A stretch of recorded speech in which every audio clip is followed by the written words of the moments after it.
यह वीडियो जरा गौर से सुनिएगा।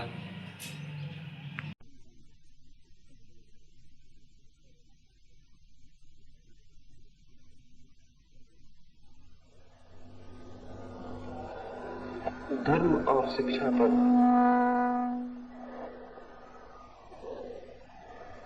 इसके पहले कि मैं कुछ आपसे कहूं, एक छोटी सी कहानी से मैं अपनी बात शुरू करना चाहूंगा।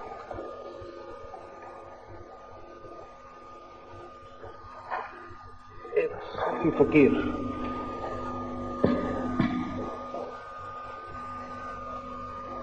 एक रात सोया। सोते समय बंदी में उस फकीर के मन में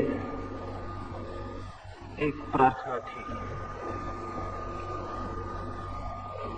परमात्मा के दर्शन की इच्छा थी। रात उसने एक सपना देखा। सपने में देखा कि वो परमात्मा के नगर में पहुंच गया है। बहुत भीड़ भाड़ है रास्तों पर, कोई बहुत बड़ा उत्सव मनाया जा रहा है। उसने पूछा किसी से तो ज्ञात हुआ परमात्मा का जन्मदिन है। एक बहुत बड़े रथ पर एक बहुत प्रतिभाशाली व्यक्ति सवार है। पूछा यही परमात्मा है? तो ज्ञात हुआ नहीं, ये तो राम है। और उनके पीछे राम के हजारों लाखों भक्त थे। फिर और पीछे घोड़े पर सवार कोई बहुत महिमाशाली व्यक्ति है। पूछा ये परमात्मा है? तो ज्ञात हुआ वो तो मोहम्मद है और उनके पीछे उनके भक्त हैं। और ऐसे वो शोभा यात्रा लंबी होती गई। क्राइस्ट निकले और महावीर और बुद्ध और जरथुस्त्र, और धीरे धीरे शोभा यात्रा समाप्त हो गई।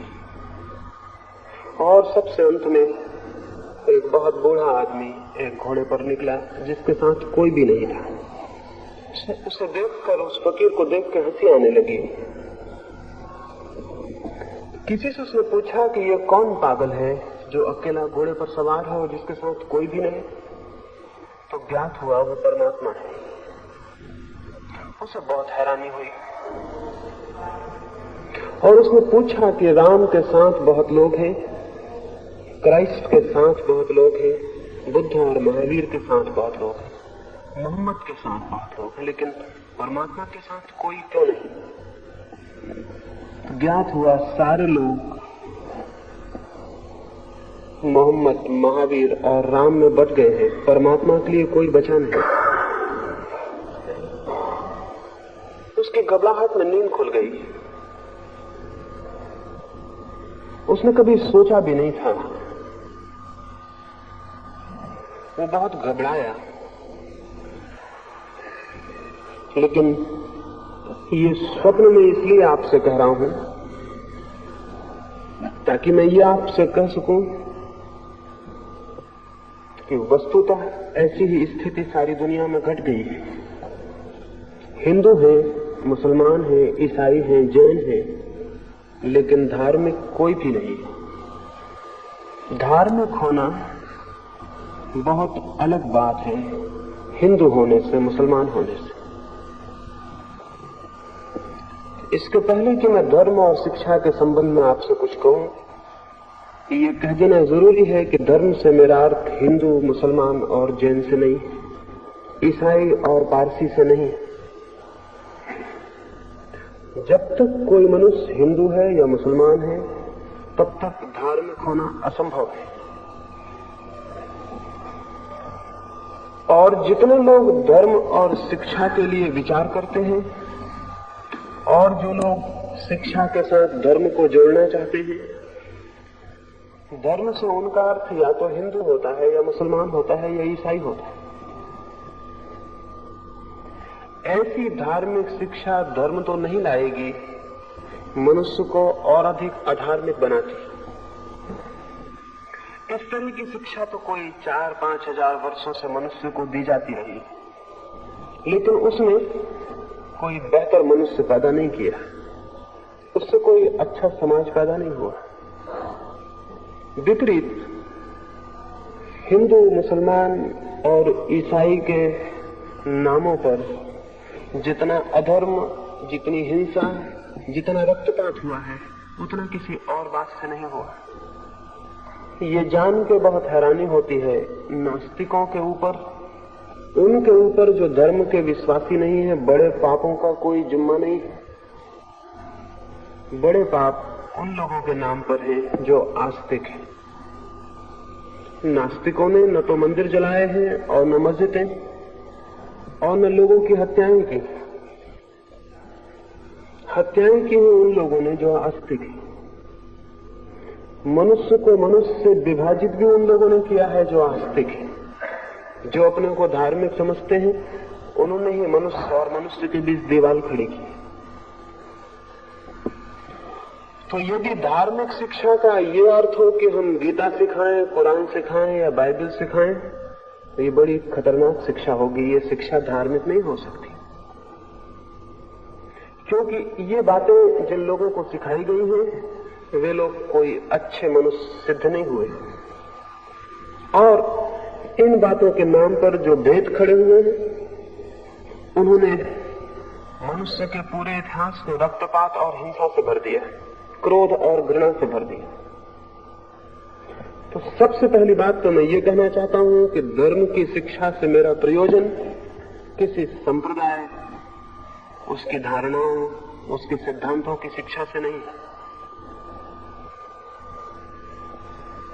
एक बात निषेधात्मक रूप से, यदि हम चाहते हैं कि शिक्षा और धर्म संबंधित हो, तो हमें चाहना होगा कि हिंदू, मुसलमान और ईसाई शब्दों से धर्म का संबंध टूट जाए, तो ही शिक्षा और धर्म संबंधित हो सकते।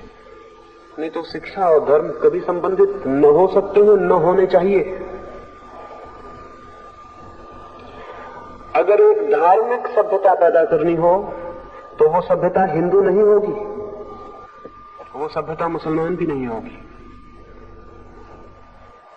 वो सभ्यता पूरब की भी नहीं होगी, वो सभ्यता पश्चिम की भी नहीं होगी। वो सभ्यता अखंड मनुष्य की होगी, सबकी होगी, समग्र की होगी। किसी एक अंश और एक खंड की वो सभ्यता नहीं हो सकती, क्योंकि जब तक हम मनुष्यता को खंडित करेंगे, तब तक हम द्वंद्व और युद्ध से मुक्त नहीं हो सकते। जब तक मेरे और आपके बीच कोई दीवार होगी, तब तक बहुत कठिनाई है कि हम एक ऐसे समाज को निर्मित कर सकें जो प्रेम और आनंद में जिए। अभी तो हमने जो समाज निर्मित किया है, कोई 3000 वर्षों में 15,000 युद्ध जमीन पर हुए। 3000 वर्षों में 15,000 युद्ध,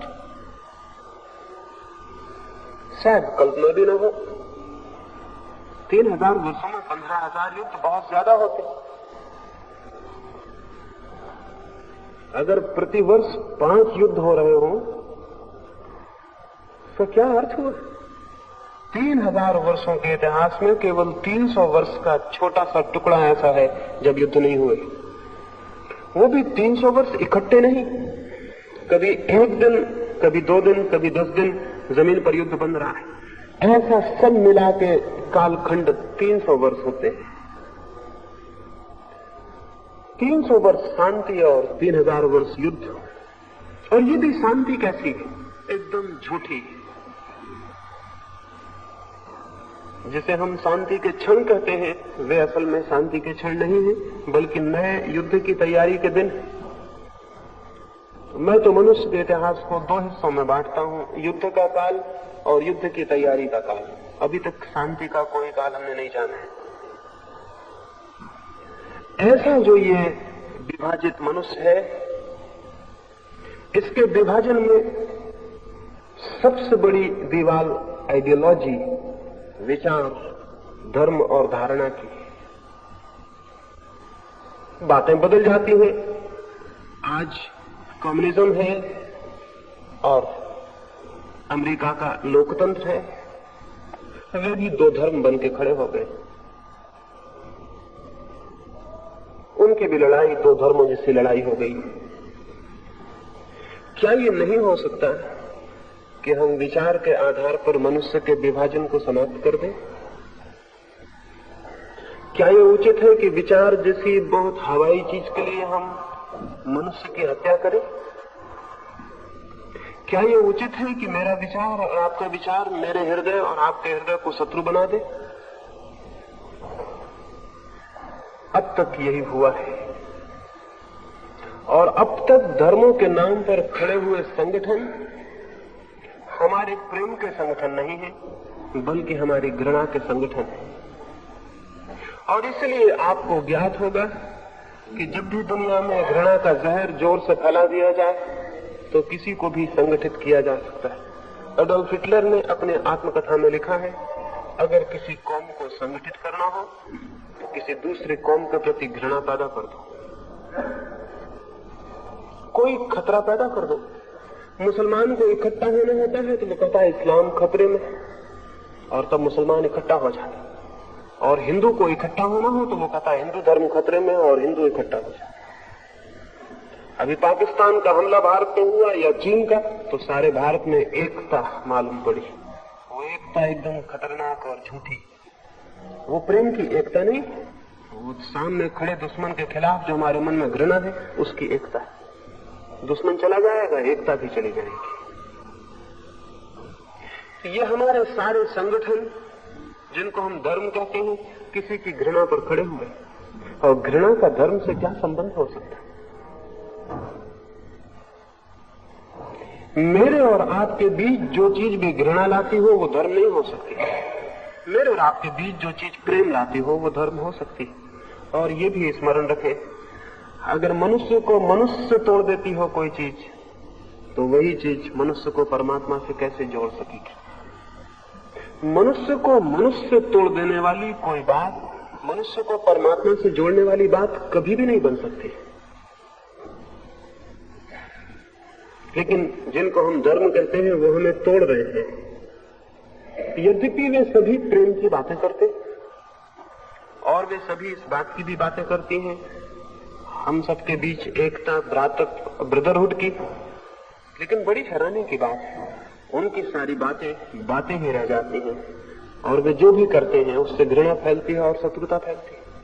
क्रिश्चियनिटी बातें करती है प्रेम की, लेकिन जितनी हत्या ईसाइयों ने की है उतनी हत्या शायद ही किसी ने की हो। तो थोड़ी हैरानी होती है, थोड़ी घबराहट होती है, और तब ऐसा प्रतीत होता है अच्छी बातें बुरे कामों को छिपाने का रास्ता बन जाती है, और कुछ भी नहीं। अगर लोगों को मारना हो तो प्रेम के नाम पर मारना बहुत आसान है, और अगर हिंसा करनी हो तो अहिंसा की रक्षा के लिए हिंसा करना बहुत आसान है। और अगर मुझे आपकी जान लेनी हो तो आपके ही हित में जान लेना आसान होगा, क्योंकि तब आप मरेंगे भी और मैं दोषी भी नहीं होऊंगा। तब आप मरेंगे भी, मारे भी जाएंगे और शिकायत भी नहीं कर सकेंगे। तो शैतान ने मालूम है मनुष्य को बहुत पहले ये समझा दिया कि अगर कोई बुरा काम करना हो तो नारा अच्छा चुनना, स्लोगन अच्छा होना चाहिए। जितना बुरा काम हो उतना ऊंचा नारा होना चाहिए, तो बुरा काम छिप जाता है।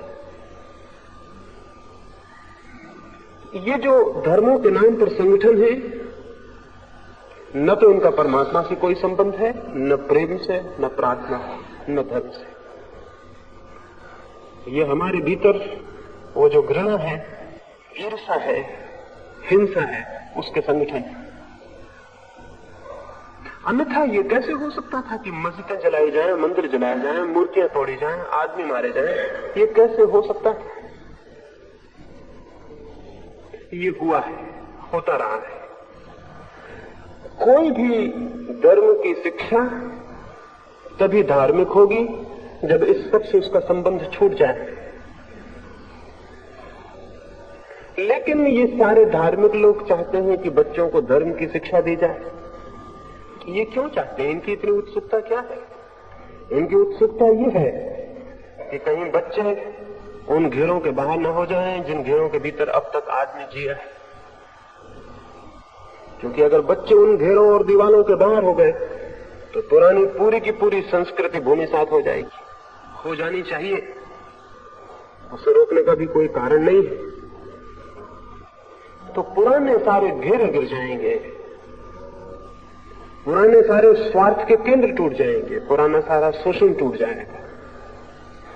इसलिए हर पीढ़ी अपने बच्चों को अपनी सब बीमारियां दे जाना चाहती है।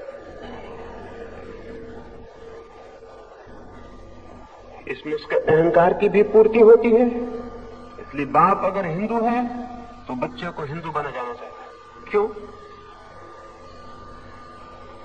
मुसलमान बाप बच्चे को मुसलमान बना जाना चाहिए। और इसके पहले कि बच्चे में विचार पैदा हो, क्योंकि विचार पैदा हो जाए तो हिंदू या मुसलमान होना बहुत मुश्किल हो जाएगा। विचारशील कैसे हिंदू हो सकता है, कैसे मुसलमान हो सकता है? इसलिए बच्चा जब बहुत छोटा हो, जब उसमें विवेक और विचार पैदा न हुआ हो, तभी ये कीटाणु हिंदू और मुसलमान होने के उसके भीतर डाल दिए जाने चाहिए। तो जब वो होश में आए तब उसके खून में मिल जाए ये जहर, और तब इस जहर से मुक्त न हो सके। इसलिए सभी ये तथाकथित धार्मिक लोग छोटे छोटे बच्चों को धर्म की शिक्षा दिलाने के लिए बहुत उत्सुक है। इनकी उत्सुकता कोई शुभ नहीं है।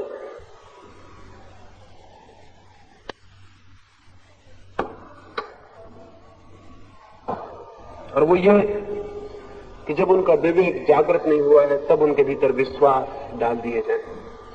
विश्वास तो अंधे होते हैं, विश्वास तो अज्ञान से भरे होते हैं। और जब एक बार मन के अचेतन परतों को विश्वास पकड़ लेते हैं तो विचार के जगने में सदा के लिए बाधा हो जाती है। जो हिंदू है वो सोच नहीं सकता, फिर जो मुसलमान है वो भी नहीं सोच सकता, क्योंकि सोचने में खतरा हो सकता है, सोचने में खुद के विश्वास तोड़ने का डर हो सकता है। इसलिए फिर विचार को रोका जाता है। तो ये जो तथाकथित धर्म है और इनकी जो शिक्षा है वो विचार की शिक्षा नहीं है, वो विश्वास की शिक्षा है। और स्मरण रखिए, अगर विचार की शिक्षा हो तो बहुत दिन तक बहुत धर्म नहीं रह सकते, एक ही धर्म शेष रह जाए। लेकिन अगर विश्वास की शिक्षा हो तो अनेक धर्म हो सकते हैं। आखिर विज्ञान धीरे धीरे सार्वजनिक सत्यों पर आ गया। गणित हिंदू का अलग नहीं होता, मुसलमान का अलग नहीं होता। लेकिन क्या आपको पता है कि पहले गणित अलग होता था? हिंदुस्तान में जैनियों का गणित अलग, हिंदुओं का गणित अलग था। गणित कैसे दो हो सकते? क्या एब्सर्ड, कैसी नासमझी की बात है। गणित दो हो सकते? हिंदुओं की भूगोल अलग, जैनियों की भूगोल अलग थी। भूगोल दो कैसे हो सकती? लेकिन अलग थी। ये अलग इसलिए थी कि ये विश्वास पर खड़ी थी। विचार की कोई खोजबीन नहीं थी। विचार और तर्क का कोई आधार नहीं था। तर्क और विचार सार्वजनिक सत्यों पर ले आता है और विश्वास स्थानीय होता है, सार्वजनिक नहीं होता, नहीं हो सकता, क्योंकि विश्वास को सार्वजनिक होने का कोई आधार नहीं होता है। फिर विश्वास अंधा होता है, उसके पास आंखें नहीं होती। क्या आपको पता है, अरस्तु जैसा विचारशील व्यक्ति भी अपनी किताब में लिखा है कि स्त्रियों के दांत पुरुषों से कम होते हैं। अरस्तु, और खुद की उसकी दो औरतें थी, एक भी नहीं। और कभी भी बैठ के उन औरतों के दांत गिन सकता था। लेकिन नहीं, यूनान में यह विश्वास था कि औरतों के दांत कम होते हैं। असल बात यह है कि पुरुष ये मानने को कभी राजी नहीं कि स्त्री उसके बराबर होती, उससे कम होनी चाहिए। पुरुष के बराबर कैसे हो सकती, दांत कैसे बराबर हो सकते, इसलिए कभी गिनने का सवाल नहीं उठा। 1000 साल तक यूनान के करोड़ों लोग ये मानते रहे कि स्त्रियों के दांत कम होते हैं। किसी ने गिना नहीं। स्त्रियां घर घर में उपलब्ध है, पुरुषों से थोड़ी ज्यादा ही है, कम नहीं है। किसी ने गिनती नहीं की, किसी ने शक भी नहीं किया। विचार की पहली बुनियाद होती है शक, संदेह, डाउट, और विश्वास का आधार होता है कभी शक मत करना, संदेह मत करना। जो संदेह नहीं करता वो कभी विचार भी नहीं करता, वो कभी खोज भी नहीं करता। तो ये तथाकथित धर्म सिखाते हैं विश्वास करो, जबकि धर्म सिखाएगा विचार करो। और धर्म विश्वास पर खड़ा नहीं होगा बल्कि विवेक पर खड़ा होगा, और विवेक पर जो धर्म खड़ा होगा वो बहुत शीघ्र, जिस भांति पदार्थ के संबंध में हमने सार्वजनिक यूनिवर्सल नियम खोज लिए, उसी भांति आत्मा और परमात्मा के संबंध में भी सार्वजनिक नियम खोज लेगा। विचार की गति सार्वजनिकता की तरफ है, यूनिवर्सलिटी की तरफ है। धर्म से और शिक्षा का संबंध तब होगा जब धर्म का संबंध विचार से हो, विश्वास से नहीं। और तब फिर वो हिंदू की और मुसलमान की शिक्षा नहीं रह जाएगी, तब वो धर्म की शिक्षा हो जाएगी। जब तक धर्म का संबंध विश्वास से है तब तक धर्म की कोई शिक्षा नहीं हो सकती।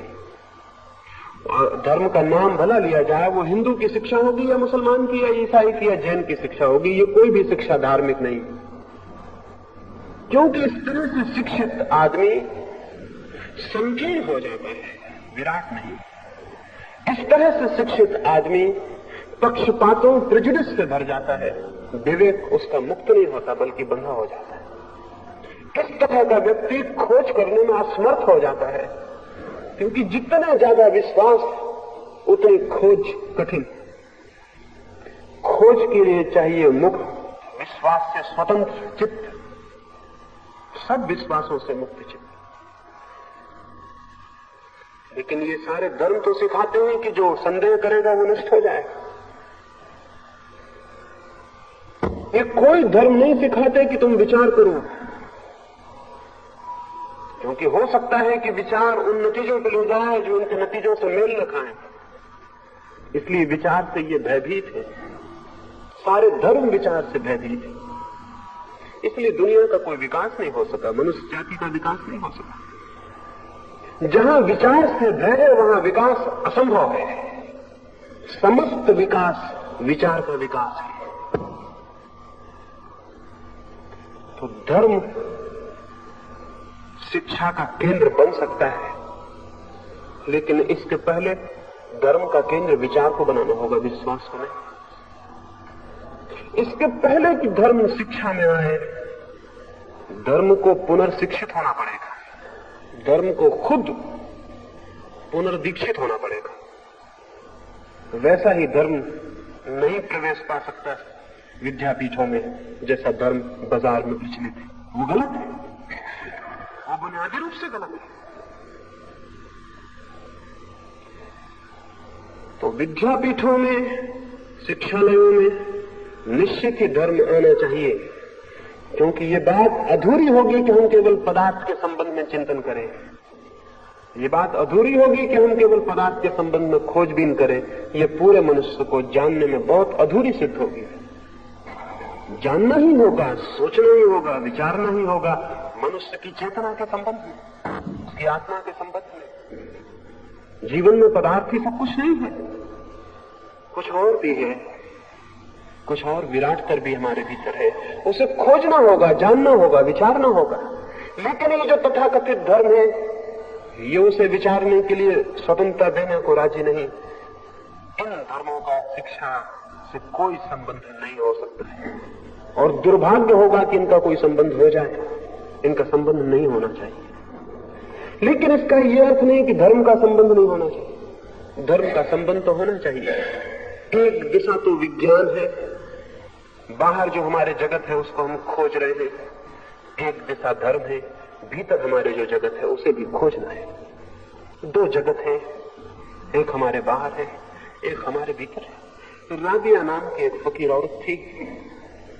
एक दिन सुबह उसके दरवाजे पर उसके एक मित्र ने कहा कि राबिया बाहर आओ, बहुत सुंदर सूरज उग रहा है, बड़ी सुंदर सुबह, इतनी सुंदर प्रभात मैंने कभी नहीं देखी, बाहर आओ। राबिया ने कहा, मित्र मैं तुम्हें निमंत्रण देती हूं कि तुम ही भीतर आ जाओ। क्योंकि तुम जिस सूरज को देख रहे हो और जिस सुबह को, मैं उसके बनाने वाले को भीतर देख रही हूं।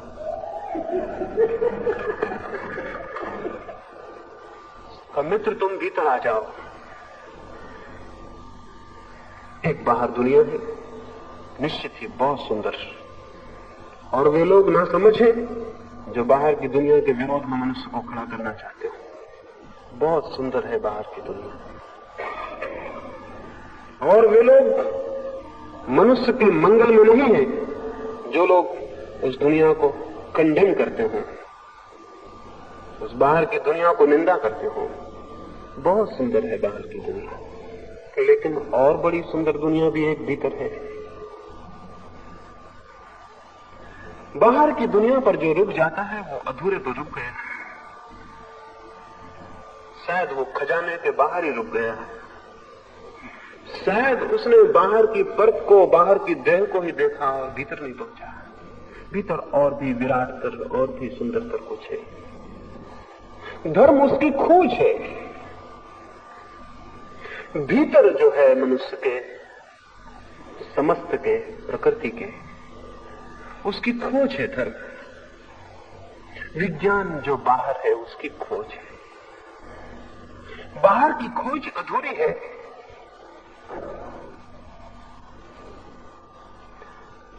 भीतर की खोज से शिक्षा का जरूर ही संबंध होना चाहिए, लेकिन जिन धर्मों को हम जानते हैं उनकी खोज भी भीतर की खोज नहीं है। ये बातें तो परमात्मा की करते,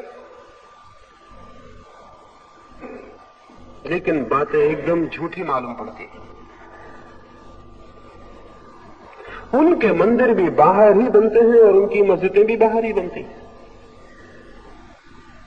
और उनकी मूर्तियां भी बाहर ही खड़ी होती, और उनके शास्त्र भी बाहर हैं और उनके सिद्धांत भी बाहर हैं, और इन बाहर की चीजों पर वे रहते भी देखे जाते हैं।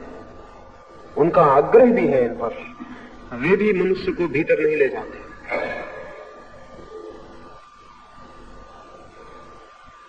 एक नीग्रो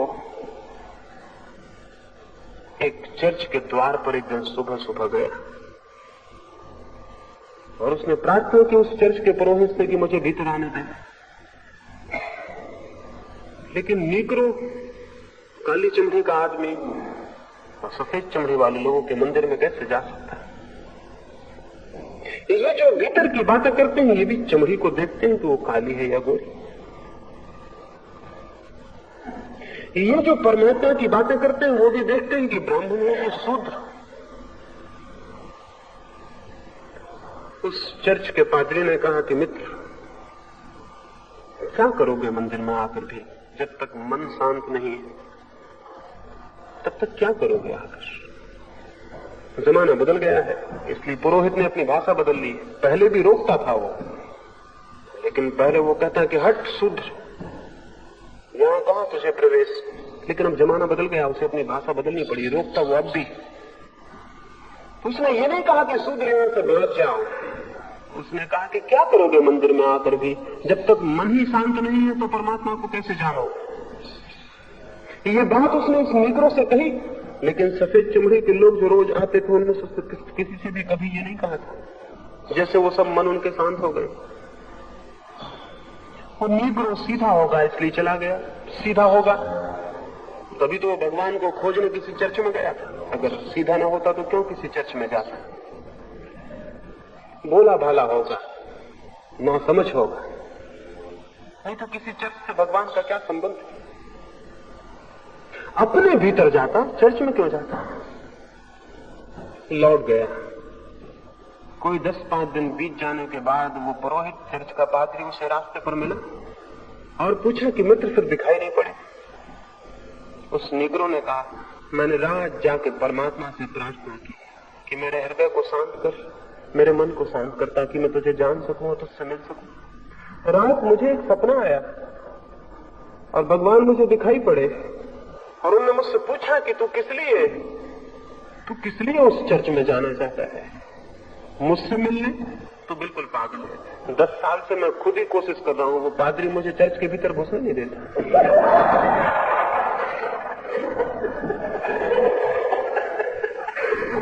तो जहां मैं नहीं जा सका हूं वहां तू जा सकेगा, ये बहुत कठिन है। इन मंदिरों में और मस्जिदों में और इनके आग्रह करने वाले लोगों में बाहर के प्रति इतनी आस्था है, इतना आग्रह है कि ये भीतर के प्रति जानकार हो ये संभव नहीं मालूम होता। मंदिर और मस्जिद तो शिक्षा से नहीं जुड़ सकते, नहीं जुड़ने चाहिए, लेकिन हाँ भीतर जाने का कोई द्वार, भीतर जाने का कोई मार्ग जरूर। उसके बिना शिक्षा एकदम अधूरी है, एकदम अधूरी है। तभी मैं देखता हूं कि इन शिक्षालयों में मंदिर बनाने की योजनाएं चलती हैं, वे गलत है। मंदिर किसी का होगा, हिंदू का होगा या मुसलमान का होगा या ईसाई का होगा, मंदिर किसी का होगा, और जो किसी का है वो परमात्मा का नहीं हो सकता। परमात्मा का मंदिर भी है, लेकिन वो ईंट और पत्थरों से नहीं बनता। परमात्मा का मंदिर भी है, लेकिन बाहर जो स्थान है उस पर जगह घेर कर नहीं बनता। मनुष्य के भीतर जो है चेतना, उससे निर्मित होता है और वही निर्मित होता है। स्थान में नहीं, आत्मा में, बाहर नहीं, भीतर, अंतस में। तो अंतस में परमात्मा का मंदिर बने, इस तरफ शिक्षा की दृष्टि न होगी तो शिक्षा बहुत अधूरी होगी, बहुत अधूरी होगी। और अब तक सारी शिक्षा अधूरी रही है,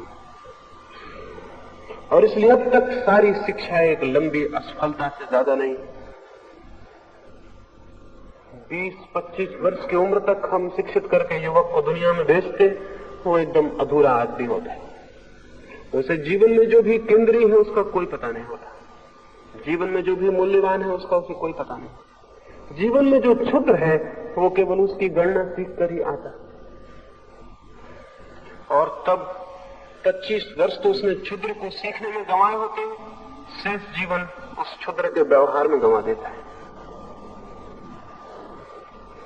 सम्यक शिक्षा धर्म विहीन नहीं हो सकती, क्योंकि सम्यक शिक्षा मनुष्य के अंतःकरण की शिक्षा ही होगी। क्या है हमारे भीतर और कैसे वो शिक्षित हो सकता है? क्या कुछ सिद्धांत हम सिखाएं? क्या हम सिखाएं बच्चों को कि ईश्वर है? क्या हम सिखाएं कि आत्मा है, परलोक है, स्वर्ग नरक है, मोक्ष है? ये सिखाएं? नहीं। इस तरह की शिक्षा भी मनुष्य को भीतर नहीं ले जा सकती। इसलिए कि जो भी हम सिखा देते हैं वो हमारे भीतर जाकर हमारा पक्ष, हमारी प्रेजुडिस बन जाती है। एक छोटे से अनाथालय में गया, वहां कोई 100 बच्चे थे, और अनाथ बच्चे तो उनको तो जो भी शिक्षा देनी हो दी जा सकती, कोई कठिनाई नहीं। तो उनको धर्म की शिक्षा दी जाती थी, क्योंकि अनाथ बच्चों को तो कुछ भी सिखा सकते हैं आप, जो भी सिखाना चाहिए। अब उनका कोई माँ बाप ही नहीं, तो उनको धर्म की शिक्षा दी जाती थी। मुझे अनाथालय के संयोजकों ने कहा कि हम यहाँ धर्म की शिक्षा देते हैं, तो मैंने उनसे कहा कि मैं अभी तक समझ ही नहीं पाया कि धर्म की शिक्षा कैसे हो सकती है। धर्म की साधना हो सकती है, शिक्षा नहीं। इसमें थोड़ा सा मैं फर्क करता हूं, और वही धर्म की शिक्षा है, धर्म की साधना। तो मैंने कहा शिक्षा क्या देते होंगे? खैर मैं देखूं। तो उन्होंने कहा आप इनसे कोई भी प्रश्न पूछिए, ये बराबर उत्तर देंगे कि ये हो सकता है। उन्होंने खुद ही पूछा ईश्वर है? उन छोटे छोटे बच्चों ने हाथ उठा के हिलाया कि हाँ ईश्वर है। उन्होंने पूछा ये आत्मा है? उन बच्चों ने कहा आत्मा है। उन्होंने पूछा आत्मा कहाँ? उन सब बच्चों ने अपने हृदय पर हाथ रखे और कहा कि आत्मा है। जैसे हम मिलिट्री में लेफ्ट राइट करना सिखा देते हैं, ऐसे ही उन्होंने उनको ये सिखा दिया, उनको ये सिखा दिया कि तो उनका हाथ हृदय पे चला गया। आत्मा कहाँ है? तो उन्होंने कहा यहाँ। मैंने एक छोटे बच्चे से पूछा कि हृदय कहाँ है? उसने कहा ये तो हमें बताया नहीं गया। जो उसे बताया गया था वो उन्होंने बताया, जो उन्हें नहीं बताया गया था वो कैसे बता। हृदय का कोई पता नहीं, आत्मा कहाँ है ये मालूम, परमात्मा कहाँ है ये मालूम। मैंने उन संयोजकों से कहा कि इन बच्चों के लिए आप जीवन भर के लिए धर्म से तोड़ दे रहे हैं, क्योंकि ये बातें ये सीख जाएंगे और यही खतरा है, और फिर जीवन भर इन्हीं सीखी हुई बातों को दोहराते रहेंगे। और सीखी हुई बातों को जो दोहराता है वो जानने से वंचित रह जाता है। सीखी हुई बातें दोहराते रहेंगे जीवन भर। जीवन जब भी समस्या खड़ी करेगा तभी इनके बंधे हुए उत्तर भीतर से आ जाएंगे। जीवन पूछेगा ईश्वर है, और इनका सीखा हुआ उत्तर कहेगा ईश्वर है। और जीवन पूछेगा कहां, और इनके हाथ मशीनों की भांति अपने हृदय पर चले जाएंगे और कहेंगे यहां। और ये बिल्कुल हाथ झूठे होंगे, क्योंकि ये सिखाई हुई बातें पदार्थ के जगत में तो अर्थ रखती हैं, परमात्मा के जगत में कोई भी अर्थ नहीं रखती। सिखाई हुई बात। अगर हम किसी को प्रेम करना सिखा दें तो एक बात पक्की है, इस जीवन में वो प्रेम को कभी न जान पाएगा। अगर हम उसे सिखा दें प्रेम कैसे करना चाहिए, क्या बोलना चाहिए, कैसे मिलना चाहिए, कैसे गले लगाना चाहिए, सब सिखा दें तो वो एक्टिंग सीख जाएगा प्रेम करने की, और फिर प्रेम को कभी नहीं जान पाएगा, कभी नहीं जान पाएगा। अभिनेता प्रेम को कभी नहीं जान सकते, हालांकि वही 24 घंटे प्रेम करते हुए दिखाई पड़ते। कभी भी अभिनेता प्रेम को नहीं जान सकता है, क्योंकि प्रेम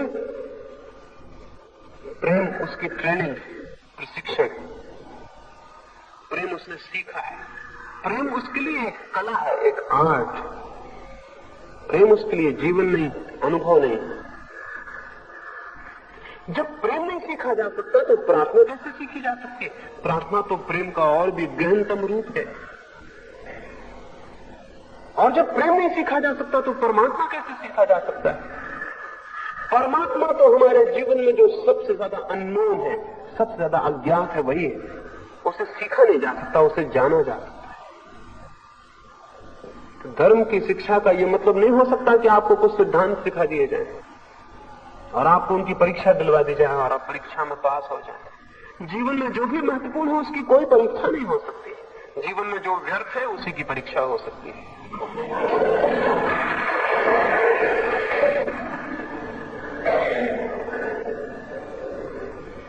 इसलिए जो लोग परीक्षाएं पास करके उतरा जाते हैं वो बिल्कुल पागल है,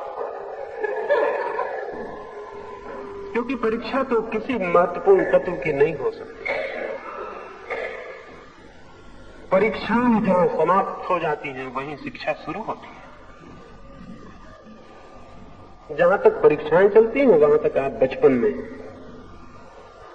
वो सब बच्चों की बातें हैं। जीवन की प्रौढ़ता बड़ी और बात है। तो धर्म जाना जा सकता है, सिखाया नहीं जा सकता। कोई दूसरा आपको नहीं सिखा सकता। कोई सिद्धांत, कोई उपदेश आपको धार्मिक नहीं बना सकते। फिर क्या करें, क्या हो? हम बीज बो देते हैं, फिर पौधे को निकालते थोड़ी हैं बीज से, पौधा निकलता है। हम केवल व्यवस्था जुटा देते हैं, बीज को डाल देते हैं, पानी, खाद और सब जुटा देते हैं, गागुड़ लगा देते हैं, फिर पौधा निकलता है। पौधा निकाला नहीं जाता, फिर उसमें कलियां निकाली नहीं जाती, फिर कलियां फूल बनती हैं, कलियों को फूल बनाया नहीं जाता, बाकी फिर सब होता है। हम सिर्फ अवसर जुटा देते हैं। धर्म की शिक्षा नहीं हो सकती। धर्म का बीज विकसित हो सके इसका शिक्षालयों में अवसर जुटाया जा सकता है। इसका अवसर जुटाया जा सकता है, इसकी हवा, इसका वातावरण जुटाया जा सकता है, जमीन बनाई जा सकती है और मौका दिया जा सकता है। उसमें कुछ पैदा हो सकता है। इस अवसर जुटाने में कोई 2-3 तत्व महत्वपूर्ण हो सकते हैं, उनकी मैं थोड़ी सी बात करूं। पहला तत्व तो है साहस। अदम्य साहस चाहिए जैसे परमात्मा की खोज करनी। हिमालय चढ़ने में कोई बहुत बड़े साहस की जरूरत नहीं, लेकिन परमात्मा तक जाने में बहुत बड़े साहस की जरूरत है। क्योंकि न तो उससे ऊंचा कोई बिंदु है और न उससे गहरा कोई बिंदु है।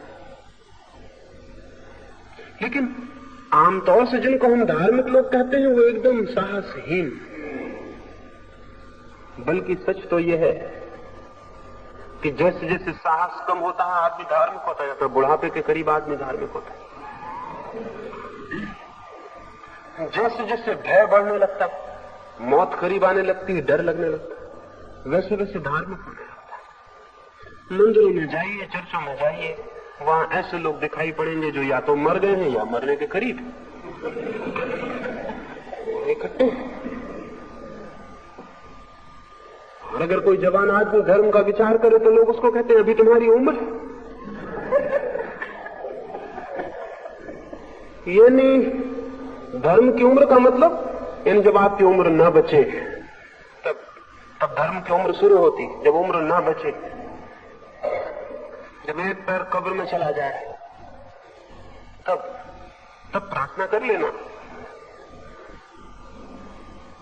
और यहां तक बात पहुंच गई है कि जिनने उस वक्त भी ना कर पाए, वो जब मर जाते हैं तो उनके कान में गीता वगैरह सुना देते। जो नहीं कर पाए, दोनों ही पैर चले गए, तो उनको हम कान में सुना देते हैं मरने के बाद। धर्म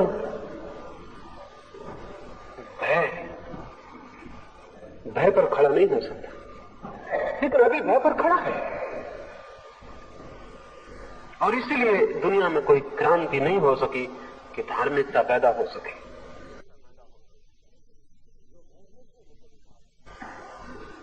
जो भयभीत है वो कभी धार्मिक नहीं हो सकता, क्योंकि भयभीत मन खोज करने में समर्थ नहीं रह जाता। अभय चाहिए, फियरलेसनेस चाहिए, एकदम अभय चाहिए। यानी उस सीमा तक अभय चाहिए कि अगर परमात्मा को भी इंकार करना पड़े तो इंकार किया जा सके। उस सीमा तक अभय चाहिए। इसलिए नास्तिकता को मैं आस्तिकता की पहली सीढ़ी कहता हूं। जो आदमी नास्तिक ही नहीं हो सकता वो कभी आस्तिक नहीं हो सकेगा, कभी आस्तिक नहीं हो सकेगा। नास्तिकता पहली सीढ़ी है। आस्तिकता उसके बाद ही हो सकती है। जो नास्तिक होने के पहले आस्तिक है, उसकी आस्तिकता बिल्कुल झूठी होगी, बेजान, मुर्दा होगी। साहस, और सबसे बड़ा साहस कौन सा है? सबसे बड़ा साहस है झूठे ज्ञान को अस्वीकार करने का साहस। अगर तुम्हें पता नहीं है कि ईश्वर है तो कभी राजी मत होना मानने को कि ईश्वर है। अगर तुम राजी हो गए फिर जान नहीं पाओगे। राजी मत होना अगर तुम्हें पता नहीं है। अगर तुम्हें पता नहीं है कि ईश्वर है तो तुम कहना कि मुझे पता नहीं है कि ईश्वर है। चाहे कोई तुम्हें कितना ही झुकाए, चाहे प्रलोभन दे कि स्वर्ग जाओगे अगर ईश्वर को मानोगे, और चाहे भयभीत करे कि नर्क भेज देंगे अगर ईश्वर को नहीं मानोगे, तो तुम नर्क जाने को राजी हो जाना, स्वर्ग जाने की फिक्र छोड़ देना। लेकिन कहना कि मैं भी जानता नहीं हूं तो मैं भी मानने को राजी नहीं हो सकता। इतना साहस न हो तो ईश्वर की खोज नहीं हो सकती, धर्म की खोज नहीं हो सकती। भयभीत लोग क्या करेंगे? भयभीत लोग अपने भय के कारण ही कुछ भी मानने को राजी हो जाते हैं, कुछ भी मानने को राजी हो जाते हैं। सबके भीतर भय है मरने का कि कहीं मर न जाए। इसलिए जो कौम जितनी ज्यादा मरने से डरती है वो कौम उतनी ही आत्मा की अमरता में विश्वास करने लगती है। हमारी कौम, यहां जितने मरने से डरने वाले लोग हैं जमीन तो और कहीं भी नहीं। तो ये कौम आत्मा की अमरता में खूब निष्ठा रखती। क्यों? ये निष्ठा कोई आपके ज्ञान के कारण नहीं है। मरने का डर कि कहीं मर न जाए, तो कम से कम एक बात तो तय है कि आत्मा अमर है, शरीर मरेगा, हम थोड़ी मरने वाले। मैं तो बचूंगा। ये जो मरने का भय है, ये आपकी आत्मा का विश्वास बना हुआ है। ये विश्वास बिल्कुल झूठा है, ये भय पर खड़ा हुआ है। इस विश्वास का कोई भी मूल्य नहीं। ये विश्वास धार्मिक नहीं, ये केवल भयभीत रुग्ण चित्त की आस्था है, सुरक्षा है, सिक्योरिटी घबराहट में पकड़ ली गई। शिक्षा भय को अलग करे, साहस के लिए तैयार करे। पहली बात, अगर धार्मिक जीवन को जन्म देना है तो एक अदम्य साहस पैदा करना पड़े, भय से मुक्त करना पड़े। अभी सारा धर्म भयभीत है, भय से ग्रसित है। सारी हमारी नैतिकता भय पर खड़ी है। चौरस्ते पे पुलिस वाला खड़ा हुआ है और सबसे बड़ा पुलिस वाला हमने परमात्मा खड़ा कर रखा है ऊपर। इधर पुलिस वाला डरवाए हुए है कि चोरी मत करना, उधर परमात्मा डरवाए हुए कि चोरी मत करना। पुलिस वाले में और परमात्मा में हमने एक आंतरिक संबंध बना रखा है। ये डरवाता है कि इधर सजा करवा देंगे और अगर इससे बच गए तो उस बड़े पुलिस वाले से बच ही नहीं सकते, वो नरक भेज देगा, वो वहां आग में डालेगा और ये करेगा। और इस भय पर जो नीति खड़ी होती, जो धर्म खड़ा होता है, वो थोथा होता है, झूठा होता है। उसके प्राणों में कोई गति नहीं होती, उसके प्राणों में कोई बल नहीं होता। तो स्मरण रखना, धर्म का पहला सूत्र है अभय। इसलिए भय के कारण किसी सिद्धांत को कभी अंगीकार मत करना, कभी स्वीकार मत करना। अच्छा है अज्ञान में मर जाना, लेकिन झूठे ज्ञान में जीना बहुत बुरा है। क्योंकि जो आदमी झूठे ज्ञान को स्वीकार कर लेता है, उसका अज्ञान ढक जाता है। अज्ञान मिटता नहीं, अज्ञान ढक जाता है। और जब अज्ञान ढक जाता है तो ज्ञान की खोज की प्रेरणा नष्ट हो जाती है, फिर कोई प्रेरणा नहीं रह जाती। अगर मेरे पैर में फोड़ा है और मैं उसको ढांक लूं तो मुझे दिखाई न पड़े, आपको दिखाई न पड़े, इससे फोड़ा समाप्त नहीं होता। बल्कि न दिखाई पड़ने से फोड़ा फिर अबाध गति करता है, निश्चिंत होकर गति करता है, फैलता है शरीर में। हमें पता नहीं है कि ईश्वर है, लेकिन हम माने बैठे हैं कि ईश्वर है। तो वो जो अज्ञान है उसको हमने छिपा लिया। छिपा हुआ अज्ञान खतरनाक है, वो बढ़ता जाएगा, फैलता जाएगा। और ये झूठा ज्ञान किसी काम का नहीं, किसी काम का नहीं। अज्ञान को स्वीकार करना अपने, और झूठे ज्ञान को कभी स्वीकार मत करना। तो जो मनुष्य अपने अज्ञान को जानता है, अज्ञान उसे चैन नहीं लेने देता, उसे धक्के देता है। मिटाओ इसे, तोड़ो इसे, आगे बढ़ो और अपने अंधकार को तोड़ो। हम यहां बैठे हैं, हमें पता चल जाए कि मकान में आग लग गई, तो फिर किसी को समझाना पड़ेगा कि बाहर निकलो, उपदेश देने पड़ेंगे, भाषण करने पड़ेंगे समझाने के लिए कि बाहर निकलिए, मकान में आग लगी है। नहीं, फिर ना यहाँ उपदेशक पाया जाएगा, ना सुनने वाले पाए जाएंगे, वो कोई भी नहीं। उन दोनों की मुलाकात बाहर होगी, यहाँ नहीं होगी।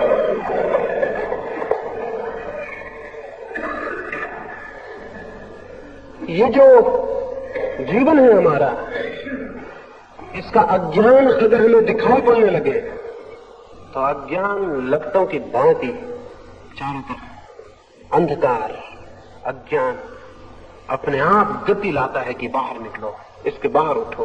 कोई अज्ञान से सहमत होने को राजी नहीं है। झूठे ज्ञान ने लोगों को सहमत करने के लिए राजी बना दिया।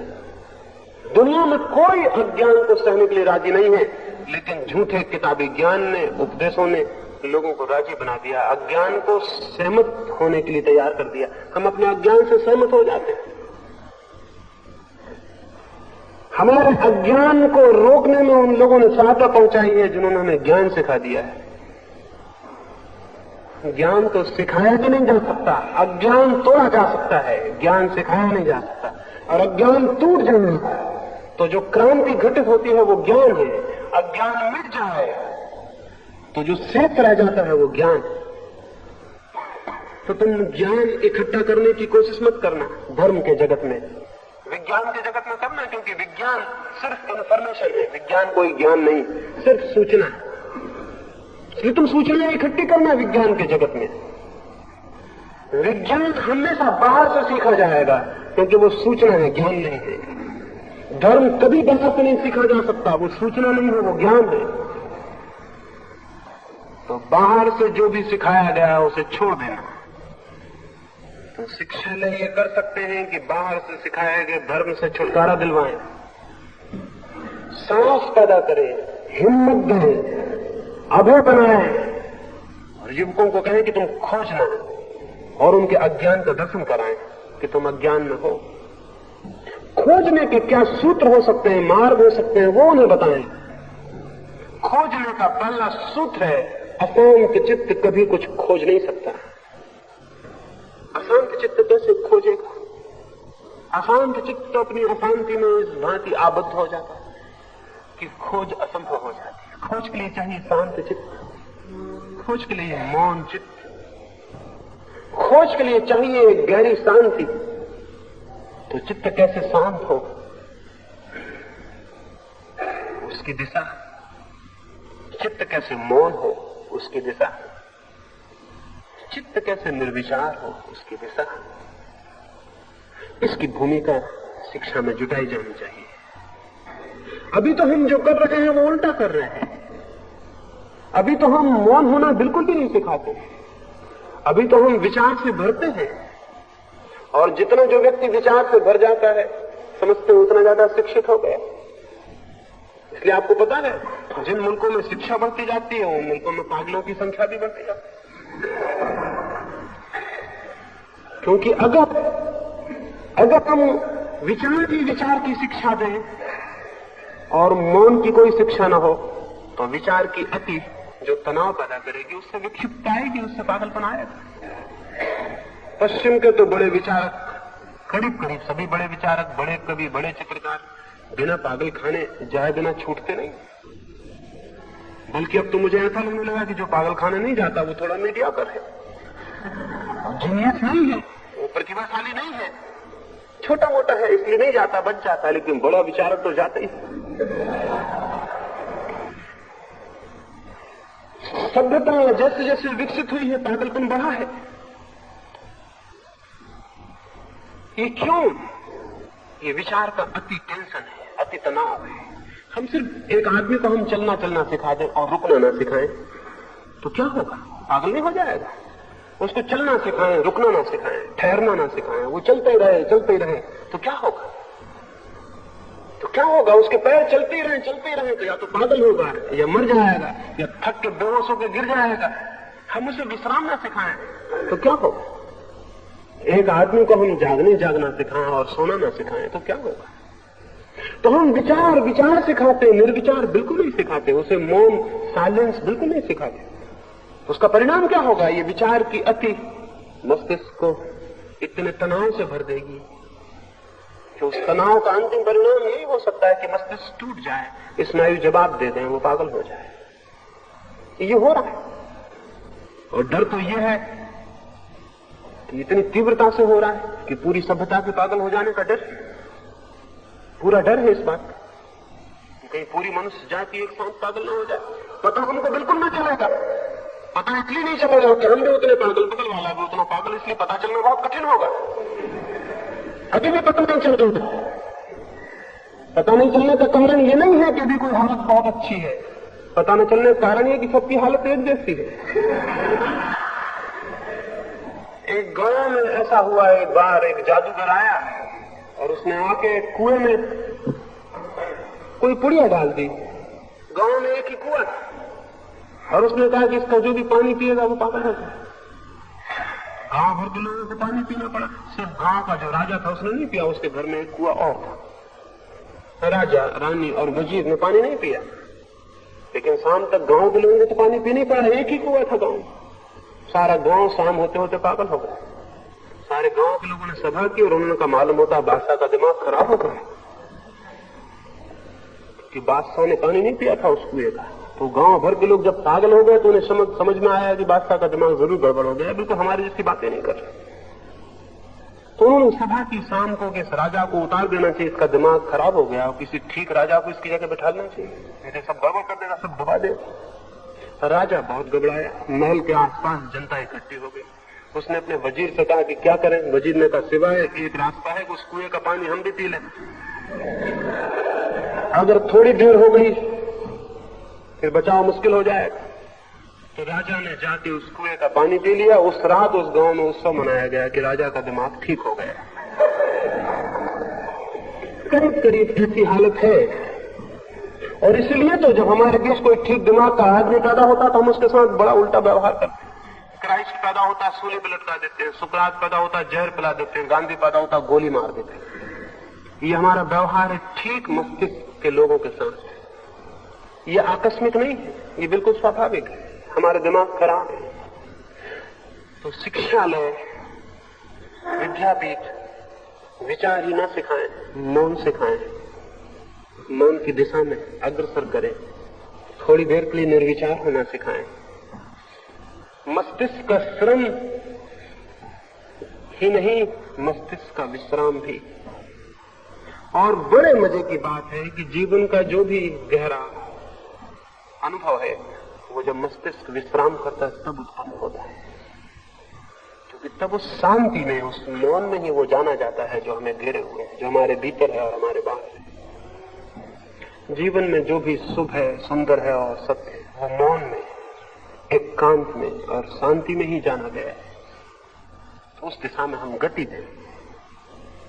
उस दिशा में जो गति मिलेगी, साहस और निर्भयता और खोज की अदम्य इच्छा, जिज्ञासा, संदेह, अगर ये सारी बातें हम युवकों को दे सकें तो धर्म की दिशा में उनकी आंखें उठनी शुरू हो जाएंगी। वैसी स्थिति में ही धर्म और शिक्षा का संबंध हो सकता है। मैं समझता हूं मेरी इन बातों को थोड़ा समझने का प्रयास करेंगे, क्योंकि मैं ये तो नहीं कह सकता कि मेरी बातें मान ले, क्योंकि अगर मैं ये कहूं तो मैं फिर पुराना धार्मिक हो गया। जो आपसे ये कहूं कि मेरी बातें मान ले, विश्वास कर ले, मैंने जो कहा, जो भी आपसे ये कहता हो कि मेरी बातों को विश्वास कर ले, उसे शत्रु समझना, वो आपका मित्र नहीं। जो भी आपसे कहता हो मेरी बातों को मान लेना, वो खतरनाक है। तो मैं आपसे निवेदन करूंगा कि मैंने जो कहा इस पर विचार करना, संदेह करना, इस पर सोचना, इस पर विचार करना। अगर इसमें से कोई चीज ठीक लगे तो वो इसलिए मत मानना कि किसी ने आपसे कही है, वो इसलिए मानना कि वो आपको ठीक लगी है। और उसको भी उस समय तक ही मानना जब तक ठीक लगे, और जिस क्षण में गलत है उसी वक्त छोड़ने का साहस रखना, उसी वक्त छोड़ने का साहस रखना। इस भांति जो व्यक्ति विचार करता है, खोजता है, निर्णय लेता है, उसके जीवन में विकास होता है, गति होती है। और ये बात असत्य है कि विश्वास और श्रद्धा से धर्म मिलता है, ये एकदम असत्य है। विचार, विवेक, शोध और अनुसंधान से धर्म मिलता है। और जिनको विश्वास से मिल जाता हो वो काहिल और सुस्त लोग होंगे, जो खुद नहीं खोजना चाहते और किसी की बात को पकड़ के निश्चिंत हो जाते हैं। वे भी बाजार जाते हैं, 2 पैसे की हंडिया खरीदते हैं तो उसको भी बजाते हैं, लेकिन परमात्मा को बिना बजाए स्वीकार कर लेते हैं। बेईमान है, आलसी है, सुस्त है, खुद खोज करने की श्रम से बचना चाहते हैं। और स्मरण रखें, दूसरों की आंखों से कोई भी कभी नहीं देख सकता, अपनी आंख चाहिए। मेरी आंख से आप नहीं देख सकते, आपकी आंख से मैं नहीं देख सकता हूं। लेकिन उपदेशकों के हित में यही है, पुरोहितों के हित में यही है कि वो कहें तुम्हें आंखों की क्या जरूरत है, हमारे पास आंखें हैं, हमारी आंखों से देख लो। उनके लिए हित में है, क्योंकि लोग जितने ज्यादा अंधे होंगे उतनी ही बड़ी भीड़ उनके पीछे खड़ी होगी, और लोग जितनी भेड़ों की भांति होंगे उतना ही ज्यादा उनका अनुगमन होगा और शोषण होगा। धर्म मनुष्य को विवेक और तेज युक्त बनाता है, और ये तथाकथित धर्म उसको विवेकहीन, तेज शून्य और भेड़ जैसा बना देते हैं। एक अध्यापक ने मुझे कहा, उन्होंने अपने गांव के छोटे से स्कूल में बच्चों से पूछा कि एक बगीचे के भीतर 11 भेड़ें बंद हैं, अगर उनमें से 5 छलांग लगा के बाहर निकल जाए तो पीछे कितने बचेंगे? छोटे से बच्चे ने कहा कि बिल्कुल भी नहीं। उन्होंने कहा तो कैसा पागल है, 11 भेड़ें बंद है, 5 छलांग लगाएंगे तो कितनी बचेंगे? उस बच्चे ने कहा आप गणित जानते होंगे, मैं भेड़ों को जानता हूं, भेड़ें मेरे घर में है, एक भी नहीं बचेगी। क्योंकि जहां 5 गई वहां बाकी 6 भी चली जाएंगी, पीछे कोई बचने वाला नहीं। तो उसने कहा आप गणित जानते होंगे, मैं भेड़ों को जानता हूं। गणित का मुझे पता नहीं, लेकिन भेड़ एक ना बचेगी पीछे। तो सारे धर्मशास्त्री, धर्म पुरोहित, ये हिंदू और मुसलमान और मस्जिद और मंदिर वाले लोग चाहते हैं मनुष्य न हो दुनिया में, भेड़ें हो। राजनीतिज्ञ भी यही चाहते हैं कि भेड़ें हो।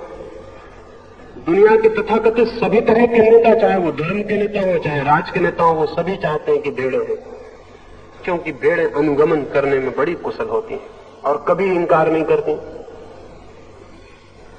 ये जितने भी शोषण करने वाले लोग हैं वो सभी यही चाहते हैं। तो मैं आपसे निवेदन करूंगा, अगर धार्मिक बनना है तो भेड़ कभी मत बनना, किसी की भी भेड़ मत बनना, तो ही खुद का विवेक मुक्त होगा और खुद की आंख जगेगी। न तो किसी के अनुयायी बनने की जरूरत है और न किसी को अपना अनुयायी बनाने की जरूरत है। धर्म की खोज एक एक मनुष्य की वैयक्तिक खोज है, कोई सामूहिक उपक्रम नहीं। प्रेम मैं अकेला करता हूं, न किसी का अनुगमन करता हूं, न किसी को नेता मानता हूं। प्रार्थना भी मैं अकेला ही करूंगा, परमात्मा भी मैं अकेला ही खोजूंगा। इतने साहस से, इतने हिम्मत से, इतने आत्मविश्वास से जो गति करता है वो एक दिन जरूर उसको पा लेता है जो पा लेने जैसा है। उसे कैसे हम पा सकते हैं उसके संबंध में कुछ और मैं संध्या बात करूंगा। मेरी बातों को इतने प्रेम और शांति से सुना, उससे बहुत बहुत अनुग्रहित हूं। और अंत में सबके भीतर बैठे परमात्मा को प्रणाम करता हूं। मेरे प्रणाम स्वीकार।